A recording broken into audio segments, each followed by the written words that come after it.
Please channel को subscribe करें तथा बेल आइकन को टैप करें। तो ये पाई माइनस थीटा बराबर हो गया हमारा कॉस इनवर्स एक्स के, या यहाँ से अगर हम लिखना चाहें तो आ जाएगा थीटा बराबर pi minus cos inverse x. ये इक्वेशन फर्स्ट है। प्रथम और दूसरा, फर्स्ट और सेकंड दोनों ही इक्वेशन थीटा की वैल्यू को दिखाते हैं। तो ये थीटा यानी कि थीटा अर्थात कॉस इनवर्स माइनस एक्स बराबर pi minus cos inverse x हो जाता है। इसी प्रकार से हम जैसे कि साइन इनवर्स माइनस एक्स को माइनस साइन इनवर्स मैंने प्रूफ किया है, ऐसे ही टेन इनवर्स माइनस एक्स को भी हम माइनस का टेन इनवर्स प्रूफ कर सकते हैं। अब इनसे संबंधित कुछ मैंने 2-3 और क्वेश्चन यहाँ पे दिए हैं उसको समझने के लिए कि अगर थीटा बराबर sine inverse minus under root 2 है, तो अभी मैंने लिखाया ही था कि sine inverse minus sec inverse minus x बराबर pi minus sec inverse x होता है। तो थीटा बराबर यहाँ से ये माइनस हटाने के लिए हमने लिख दिया pi minus sec inverse under root 2। तो पाई माइनस सेक इनवर्स, ये सेक में अंडर रूट 2 मान होता है सेक पाई बटे 4 यानी कि सेक 45 अंश का, क्योंकि इसके लिए अंतराल जो होता है वो 0 से पाई होता है हमारा, जहां थीटा का मान पाई बटे 2 होता नहीं।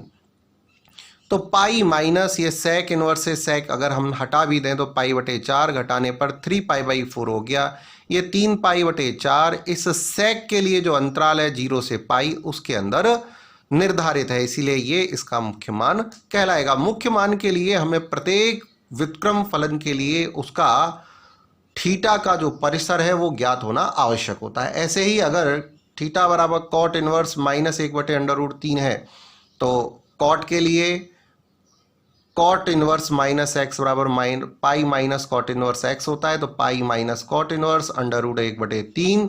ये कॉट में 1 अंडर रूट 3, ये कॉट 60 अंश का मान यानी कि पाई बटे 3 का मान होता है। तो इसकी जगह हम सीधे सीधे, क्योंकि ये थीटा को प्रदर्शित करता है, मान कोण को प्रदर्शित करता है, तो कोण रखा सीधे सीधे पाई बटे 3, पाई माइनस पाई बाई 3 यानी 2 पाई बाई 3, जिसके लिए इसका भी जो अंतराल होता है वो हमारा क्या होता है 0 to पाई होता है। जैसे कि 10 के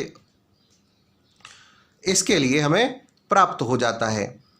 इसके लिए मैं पूर्व में भी आपको अंतराल लिखा चुका हूं कि कौन कौन से अंतराल होते हैं। आगे उदाहरण है, एक अन्य उदाहरण है sine inverse under root 3/2 plus 2 cos inverse under root 3/2। तो ये साइन इनवर्स ये है साइन पाई बाई 3 यानी 60 अंश का मान, प्लस 2 कॉस इनवर्स ये भी कॉस 30 अंश का मान। तो आ गया पाई बटे 3 plus 2 pi by 6, pi by 3 plus pi by 3 यानी कि 2 पाई बाई 3। ऐसे ही tan inverse 1 plus cos inverse 1 under root 2 बराबर अगर साइन इनवर्स एक्स है, तो इस अज्ञात मान एक्स का कैसे मान ज्ञात किया जा सकता है। टेन इनवर्स 1, टेन में एक मान 45 अंश का होता है, इसीलिए हम यहाँ पे इसे डायरेक्ट कोण के रूप में भी लिख सकते हैं, क्योंकि ये सभी थीटा को प्रदर्शित करते हैं। तो ये पाई बटे 4 यानी कि 45 अंश। कॉस इनवर्स 1/√2, कॉस में भी ये 45 अंश का मान होता है यानी कि पाई बाई 4 का मान, तो ये भी पाई बाई 4 हो गया। पाई बाई 4 और पाई बाई 4 दोनों ऐड होके पाई बाई 2 हो गए। तो साइन इनवर्स एक्स बराबर पाई बाई 2, तो एक्स बराबर साइन पाई बाई 2 यानी कि साइन पाई बाई 2 का मान कितना हो गया 1 हो गया। तो इस तरह से हम मुख्य मान वाला जो पार्ट है इस चैप्टर का प्रतिलोम वृत्तीय फलन का, इसे हम यहीं पर इसी प्रकार से समाप्त कर सकते हैं। धन्यवाद।